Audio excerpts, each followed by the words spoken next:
I'm going to start by telling you a story. Once upon a time, there was a very large, very poor, but resource-rich country just emerging from a period of violent conflict, and they decided to focus on development. They said, we need to modernize our infrastructure. We need to build our railways. We need to import new technologies. And soon they had a visit from a large, wealthy Asian country that had already become a major consumer of their oil. And this Asian country offered them a bargain. We will give you a line of credit worth $10 billion. And in return, you can import our technologies, and our companies can develop your mines, and they can build your infrastructure. Many in the poor country were suspicious of this large Asian power. But they agreed to the bargain, and the work began. So which two countries am I talking about? Of course, one of the countries was China. That's not a surprise. China was the large, poor country with oil. They were just emerging from the Cultural Revolution. And the wealthy Asian country was Japan. And this was 30 years ago. When Deng Xiaoping first proposed this in the 1970s in China, he was widely criticized. It was very controversial. But he prevailed, and China went on to prosper, and this relationship helped. Now, there are several points that relate to Chinese engagement in Africa here. First, this was not altruism on Japan's part. The $10 billion being offered as a line of credit for China in return for Japanese companies to come in and develop coal mines and so on was not foreign aid. It was not concessional. But most importantly, and this is the second point, China's leaders saw this as something that was useful for China's development. And Japan was pleased to get access to China's oil and sell them technology and services. And the rest, as they say, is history. I hope that you were surprised by this story.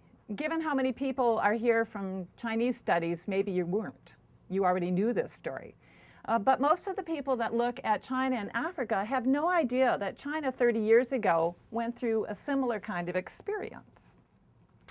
China's offering the same bargain to many countries in Africa today. Leverage what you have. And if what you have is natural resources, we're interested in it. Oil in Congo-Brazzaville. Sesame in Ethiopia. Cocoa in Ghana. Use this to build the telecoms, power stations, railways, and roads that you believe to be necessary for your country's development. On hearing of one major deal in the Democratic Republic of the Congo, an editor at the Financial Times wrote, Beijing has thrown down its most direct challenge yet to the West's architecture for aiding Africa's development. And I think he was right. But that's clearly not the only challenge we are seeing from China in Africa. The book that I wrote, Amazon.com, it's available for $21, is about Chinese aid and state-sponsored economic engagement in Africa.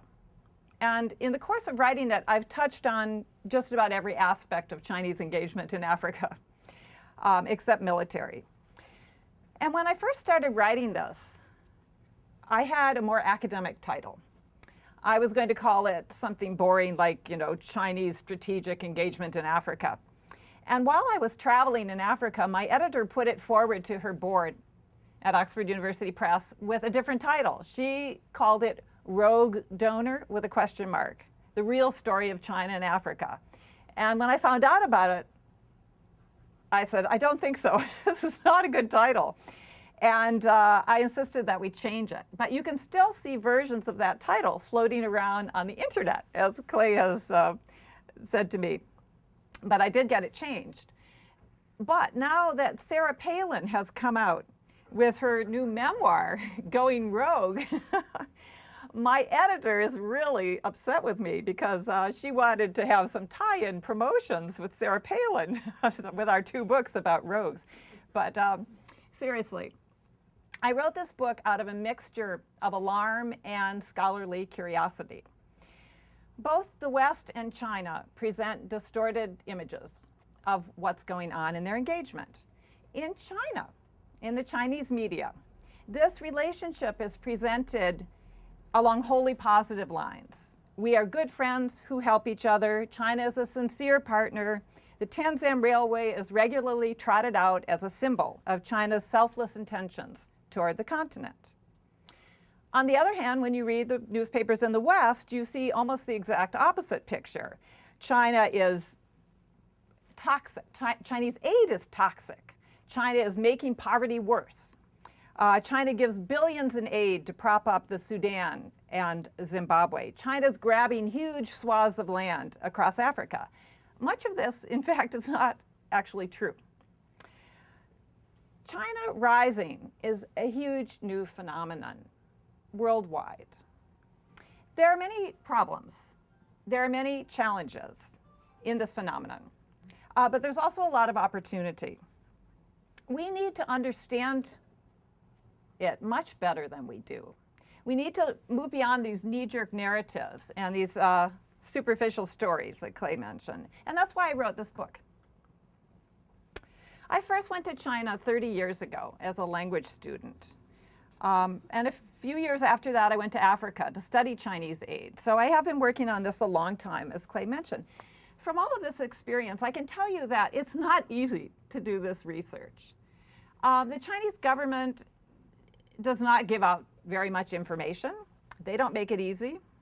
African governments are usually more helpful, but some of them are also suspicious of this kind of topic. I found difficulties in Nigeria, and it was certainly very difficult in Zimbabwe. But I went to all those places to do my research. Within China, aid has been for many years considered a state secret. It's no longer a state secret, but nobody's really quite sure what penalties might exist for talking about amounts and so on. And so they don't like to give out a lot of information about it. So because I've been looking at this for a long time, I went back to do this book to many of the countries I'd been to before. Sierra Leone, Nigeria, Mauritius. I'd also done work in the Gambia and Liberia. And I went to South Africa, Tanzania, Zambia, Mozambique, and Zimbabwe for this current book. And I went to China multiple times. I also put together a huge database on Chinese aid and economic cooperation. As Deng Xiaoping might have put it, this is an effort to seek truth through facts. But I also wrote it in a way that I think will be readable, because I don't want it just to sit on a library shelf. When I was writing this book, I often felt like Akira Kurosawa, the great Japanese film director. Not that I'm so great, but in his famous film, Rashomon, an event takes place in the woods, and you're quite sure about what happened until he shows the event from another perspective, and then another perspective. And so we need to look at China in Africa from multiple perspectives in order to have a better idea of what's going on. I only have time today for 3 of the many myths that I deconstruct in this book and the conventional wisdom that I address. So let me address those 3, and then if you want to know more, you can check the book out of the library or get it on Amazon.com. So the first myth is that China is a new donor in Africa. Most of the people in this room know that's not the case. China has actually been there for 50 years longer. Why does this matter? It matters because Chinese actually have a lot of experience in Africa. They're not really new there. They're learning new things, but they've also spent a lot of time analyzing their past failures, of which there are many. And they've come up with a different model of engagement that mixes aid and business. And we'll return to that. But I want to give you just a little bit of a flavor for the book. I'm going to read you from a chapter that I have about agriculture. So can you hear me still? All right. Chapter 9. Early one morning in December 2007, I waited in the dark with a crowd of people near the waterfront bus station in Freetown, the capital of Sierra Leone. We were standing just down the street from the charred shell of the City Hotel. In the late 1940s, you might have glimpsed the novelist Graham Greene there, sitting in the basement bar nursing a pink gin. Eventually, the bus to Kenema arrived out of the shadows, and we boarded. The bus was comfortable, one of a fleet of refurbished Mercedes buses imported from Brazil. But the journey was long, dusty, and bumpy, on a road in various stages of renovation and decay. Other vehicles were scarce, but we passed a battered truck with a slogan, "Pekin Big Man," brightly painted above the windshield. Kenema is the major town in eastern Sierra Leone, the Blood Diamonds area, where the brutal civil war swept in and out of the terrorized villages. Before I left Freetown, Alhaji Jah, an elder in the Sierra Leone People's Party, told me that he didn't think I would find much at Lambayama, the site of one of China's early aid projects. 30 years ago, on the edge of Kenema, the Chinese had dammed the Lambayama stream and constructed a 56-hectare rice station, one of 10 across the country. But Kenema was in the center of the conflict zone. The Lambayama station was unlikely to have survived. When I arrived at Lambayama late that afternoon, after about 12 hours, I was understandably surprised to see peaceful fields of irrigated rice stretching out on both sides of the road to the distant line of trees on the horizon. Water gurgled down the irrigation canals. Lamin Safa, the local district agricultural officer, a polite, quiet man, walked me around the station. 2 of his young children tagged along. We have more than 150 farmers in our association, he told me. We are still doing 2 crops a year. The dam works fine, but because the farmers don't maintain the canals well, we can't irrigate all of the land in the dry season. But none of it has been abandoned. It is all being used. Surely, I said, during the war, this area went to weeds. No, he replied. During the war, there was a camp for displaced people here. People came here from the villages where the fighting was worse. When Kenema was cut off from supplies, the people relied for their survival on the rice here at Lambayama. So it goes on. So it's experiences like that at Lambayama that give some of China's renovated coming back to Africa, gives them a lot of credibility. I often hear that the Chinese left, built the Tanzam Railway, or they came, built the Tanzam Railway in Tanzania and Zambia, and a few stadiums, and then left. But this is one of the enduring myths of Chinese engagement in Africa. They scaled back in the 1980s and the 1990s, but they didn't leave. We simply were not looking. And even in Freetown, they were not looking. The reason why Lambayama continued to thrive is that Chinese teams came back 3 times to renovate and repair that. But in part of their study of why their aid didn't work well in the past and how to make it better, they're using the lessons from that. In Kenema and around in Sierra Leone now, there are Chinese agribusiness companies that are setting up to try to do a more commercially oriented kind of aid, to work to develop technologies that they can sell to Sierra Leone's farmers at a low scale, a small scale, but something that will be more sustainable than having to come back over and over again to keep the projects going. So the first 3 chapters of my book focus on those early years, building up to the current explosion, all the experiments the Chinese undertook to try to get their aid to be more sustainable, how they learned from their experience as a recipient of aid from Japan and the West, and how this affects their engagement in Africa today. It's very different from the aid consensus in the West. The second myth is that Chinese aid is huge. This is probably the biggest repeated error on this topic. For example, in a study on Chinese infrastructure in Africa, the World Bank reported that China had given Africa $44 billion in aid since 1960. Now, I don't know how many of you saw this report. It was actually, in many ways, quite a good report. It's called Building Bridges. But when I saw this, I thought, this is highly implausible, because I knew when I'd written my last book that Chinese aid was around $5 billion accumulated, and I didn't think it had gotten that big. So I dug into the story. I looked at their sources, and they cited a Reuters article from North Africa that Chinese Premier Wen Jiabao had come to North Africa, and he had said that China had given aid since 19 since the late 1950s, actually, 44 billion renminbi. So that's about $5.6 billion, depending on the exchange rate, not $44 billion. And I don't know how many of you focus at all on China and Latin America, but there's a story that you can still see running around on the internet that Hu Jintao, China's president, promised that he would invest $100 billion in Latin America. Has anyone seen that story? Yes. Well, that again is if you look at the Chinese sources, what Hu Jintao said in his speech to Brazil's parliament was he wanted trade to get up to $100 billion. And then this was translated somehow in the press as $100 billion in investment. There are many other examples of this. Moises Naim, the editor of Foreign Policy magazine, announced in the New York Times that China had given Nigeria $9 billion in aid for just one project, a railway. But in fact, when I went to Nigeria, unlike Moises Naim, I went there, and I found that although a Chinese company had a contract of $8.3 billion for a railway, indeed, Beijing had not committed any finance to this project at all. And it was later shelved. So Chinese trade is huge, $106 billion in 2008 in Africa, and $140 billion for that matter in Latin America. Chinese investment is also up by a large amount, although we don't have good figures on that. Figures are produced, but they aren't very reliable. But China's official development assistance is a lot smaller. It's about an average, I figure, using the same categories that are used in the West to calculate aid. It's about, over the past 3 years, about an average of $1.9 billion per year.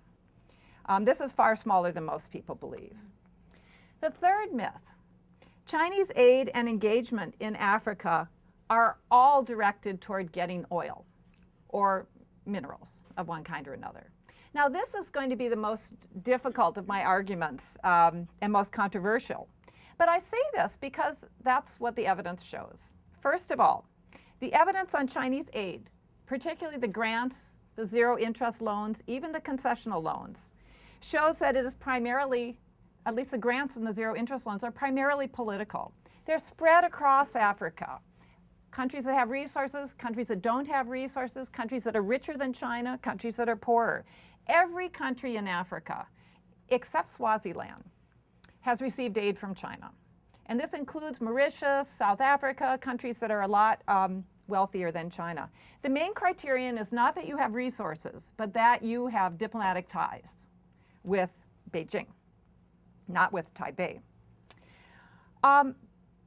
The concessional aid loans that come from the China Exim Bank tend to be distributed either to countries that are creditworthy, like Mauritius. They get a lot of these concessional loans because they can pay them back, and they have no resources to speak of, just very nice beaches.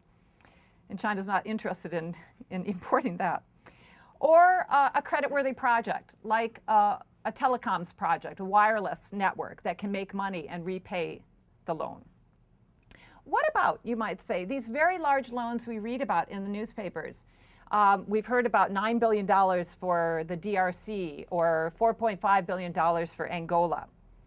These loans do exist, not quite as large as $9 billion as it turns out for the DRC. The Angola loans were described in a recent paper published by Chatham House in London, which is a very respected think tank. But they were described as deeply concessional. But in fact, the researchers at Chatham House were wrong to say this. These loans are not concessional at all. When you look at the terms of the loans, they are issued at LIBOR. Now, do you know what LIBOR is? Does anyone know what LIBOR is? Are you looking blank?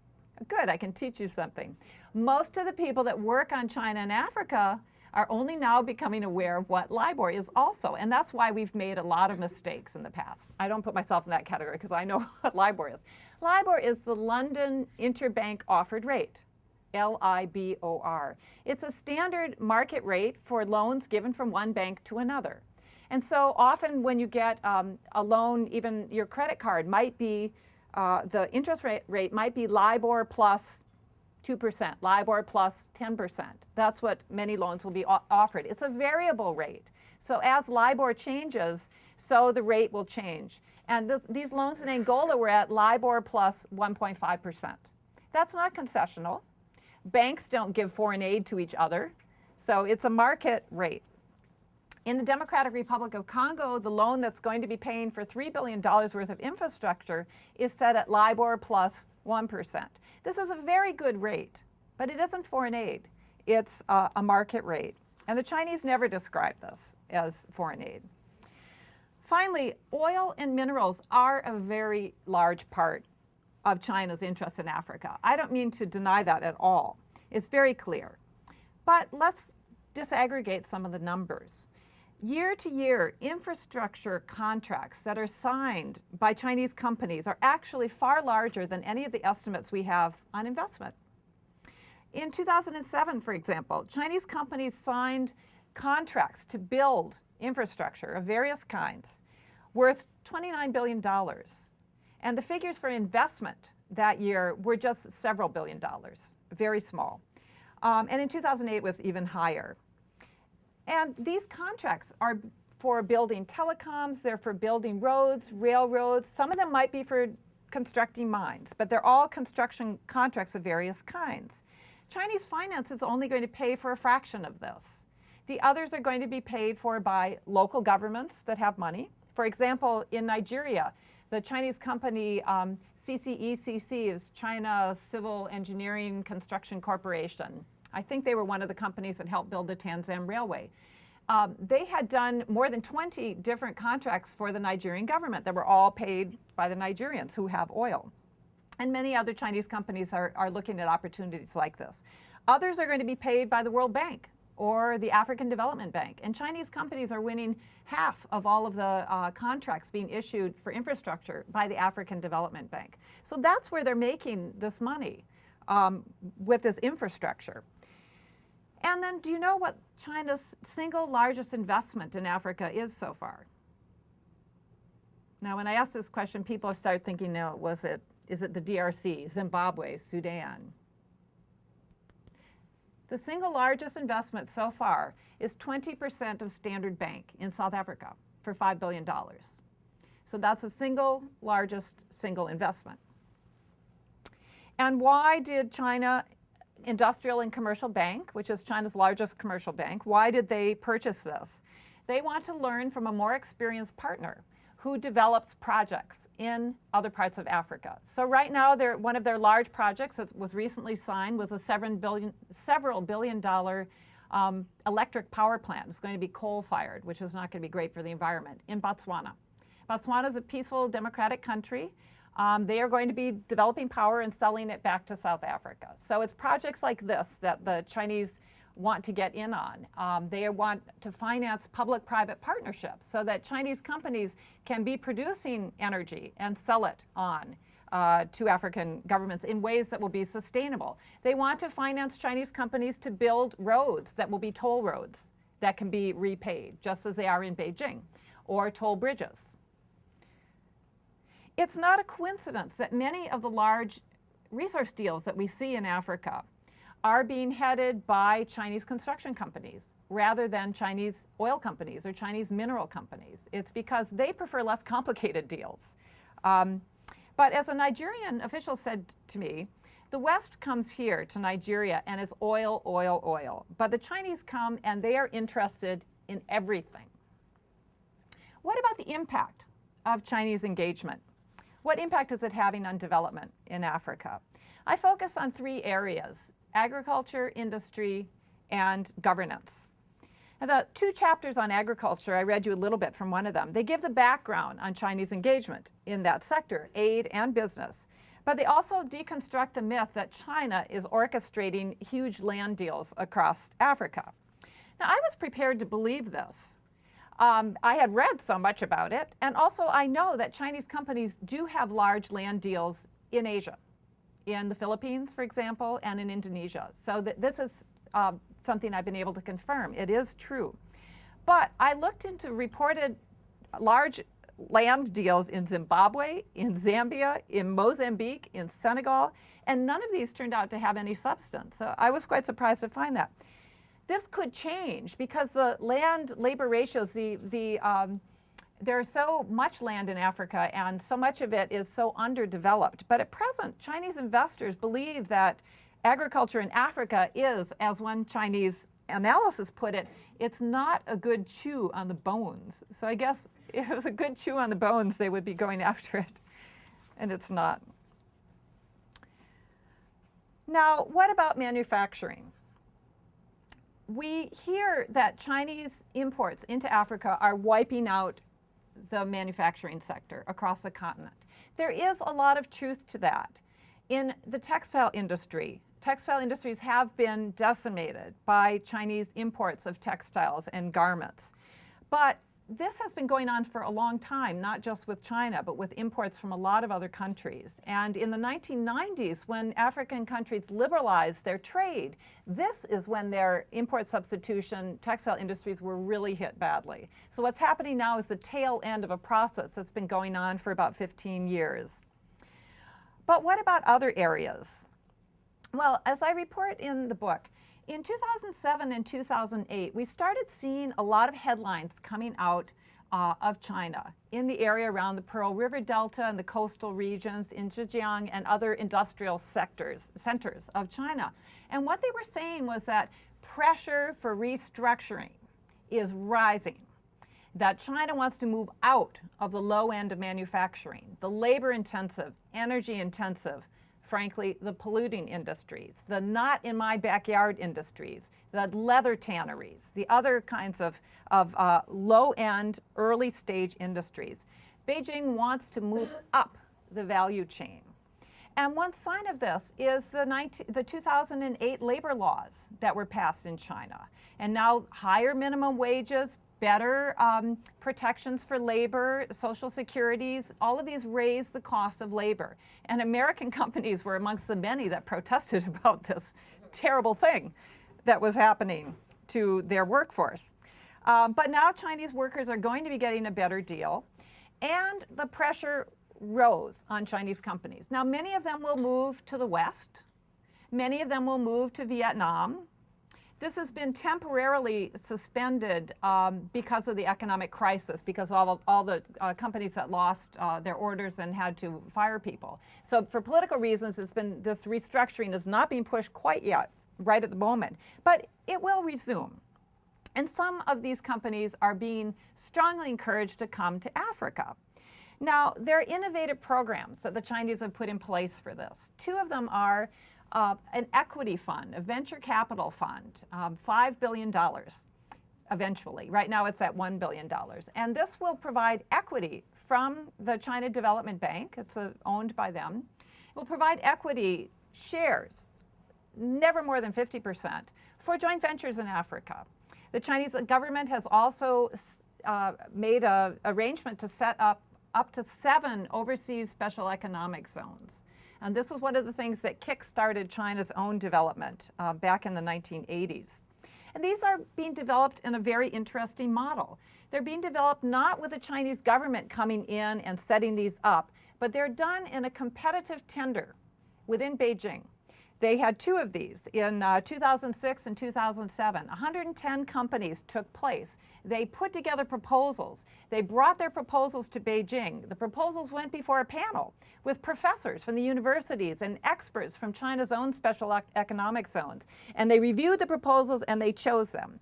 And so worldwide, there were 19 selected. In Africa, there were 7. And I've been to many of them. They're still in the process of being constructed. And only the one in Egypt has actually even opened up. And then there are a lot of private investors. And I talk about many of them in the book. And there were, you'll be surprised, I think, by how many there are. But there are people like Innocent Chukwuma in eastern Nigeria. Now, I went to visit Innocent Chukwuma because I had read about him in a Nigerian newspaper. And he was also living in an area where I had been many times in the past doing research on Chinese business networks, most of which were from Taiwan or Hong Kong in the early days, but are turning into Chinese business networks with mainland Chinese. And so Innocent Chukwuma was interesting to me because he had factories that he was building with Chinese joint venture partners. And so I went there. And it was not easy, again. I flew into Enugu on a very shaky plane from Abuja. And in Enugu, I was met by Innocent Chukwuma and someone from his company. They brought me to the factory where I saw this vast area of plastics manufacturing going on. And the next day, they took me down to other factories that they had near the Niger Delta. And we rode in a car in which there were 2 AK-47s, one on either side, because there had been a lot of kidnappings in that area and armed robbery. And they wanted to make sure that I was not kidnapped. In fact, 2 Chinese nationals that were working for him as technical partners had been kidnapped 2 years earlier, and only one of them was ever retrieved. And so he wanted to make sure, because I looked like someone who they might be able to get a ransom for. I was probably pretty good, pretty possible. So my visit down there was under protection.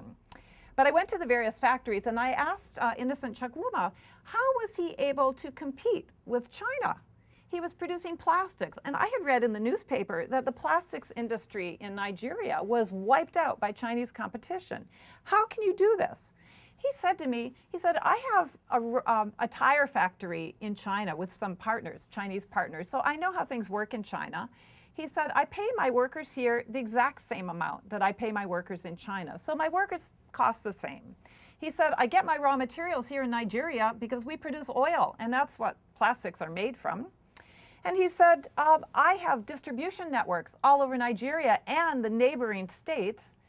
And he said, why wouldn't I be able to compete with the Chinese? I don't have to bring it all here from China. I'm even using the same machinery that I bought in China. So he said it's a pretty level playing field, and I'm doing better than they are. So on governance, I predict that the impact of Chinese engagement is likely to be more marginal than most people believe. We can see this from test cases of Chinese engagement with pariah regimes, such as Sudan and Zimbabwe. In Sudan, the Chinese role has changed considerably. This is partly because of the deep concern that was aroused around the Olympics, with the accusations that this would be a genocide Olympics and the Chinese had to do more to try to solve the problems in Darfur. And the Chinese have stepped up to the plate in this. They are regularly engaging with the leadership in Khartoum. And I think it's interesting that both President Bush's special envoy for Darfur, Andrew Natsios, and President Obama's special envoy for Darfur, Scott Gratian, both of them say that China has become part of the solution and is not any longer just part of the problem. And when I was in Sharm el-Sheikh in November at the Forum on China-Africa Cooperation at the FOCAC, I spoke with a number of Africans, and several of them asked me, why did China not support us in the African Union? Why did China allow Sudanese President al-Bashir to be prosecuted by the International Criminal Court, which the African Union was against this? And China allowed it to go forward. They could have vetoed this, but they didn't. So in many ways, the Chinese position on Darfur and on Sudan has been evolving. In Zimbabwe, I found that contrary to what I had read before I went, that China was propping up Mugabe, I found that the Chinese were deeply tired of Mugabe. They were deeply frustrated at the failure of their economic engagement there. And according to all independent sources, they had actually put very little money into the country, which is not surprising when you think that the rate of inflation there had gone up to world record levels. If you are getting propped up by another country, you don't need to keep printing Zimbabwe dollars at that kind of rate. The economic office in Zimbabwe at the Chinese embassy actually spent a lot of time running to the Zimbabwe Ministry of Finance and trying to get paid for loans that they had taken out in the past. One Chinese company spent 6 years there trying to finalize a coal project that I had read in the World Bank study that was ongoing, but it hadn't actually started. So Mugabe is like the Wizard of Oz. He's continuing to project an illusion to the world that he has all this Chinese support, but he doesn't. On the other hand, Chinese companies operating in authoritarian, resource-rich countries like Chad, Congo-Brazzaville, Equatorial Guinea, are going to do all the same things that have been documented for Western companies. They're making shady deals, they're giving kickbacks, they're disrespecting the environment, They're resisting the extractive industries transparency initiative.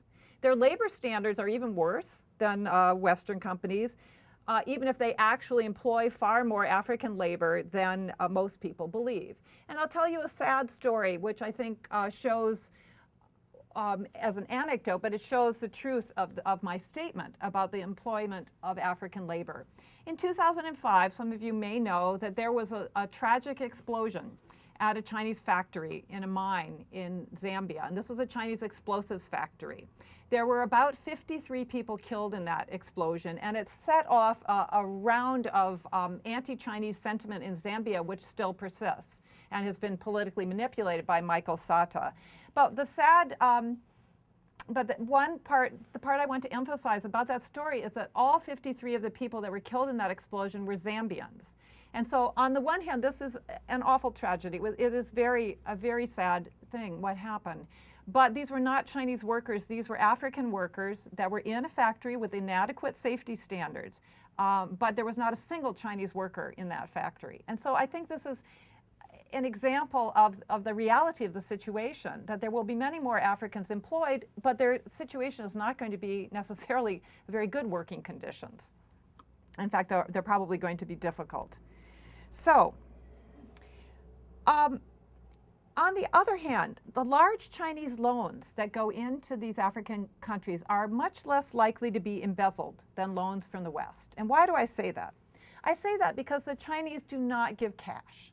It's often thought that these loans are like blank checks being written to African leaders. That's not the case at all. What happens is that the loans act as a line of credit. The work gets done or an export is made by a Chinese company, and the Chinese company then asks the African government to authorize payment, and the Chinese bank authorizes payment to the Chinese company. So the money never leaves China. It goes directly to the Chinese company. Now, I argue in the book that this resource-backed infrastructure model, it's not foreign aid, but it provides an agency of restraint. It allows African governments who are unable to tie their hands in any kind of credible commitment with their natural resources. It allows them to lock in some of those resources into development expenditures today and to be repaid out of resource revenues in the future. Now, this is what China did with Japan 30 years ago. These deals have risks. Will the countries get value for their money? How will the projects be selected? Will they be politically determined? Will there be kickbacks from Chinese companies back to the government? How will they be maintained? All of these are worries. All of these are concerns. But when you think about it, in the West, we've been importing oil from Angola all during the war. We financed the war. We were supporting UNITA on the one side, it was fighting the government, and we were supporting the government because we were pumping the oil. This is crazy. But that was how we were involved in Angola.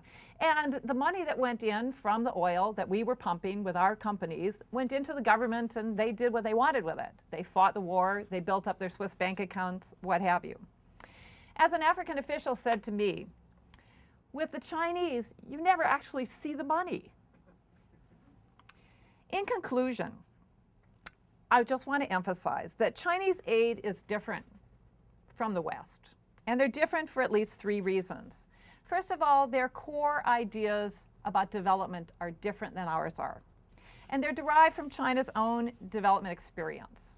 But at the same time, even though they have different development ideas, they're far less prescriptive than we are. We think we know how Africa can prosper. And we're constantly changing our recommendations for what they should do. Every few years, we have another certainty about what Africa should do.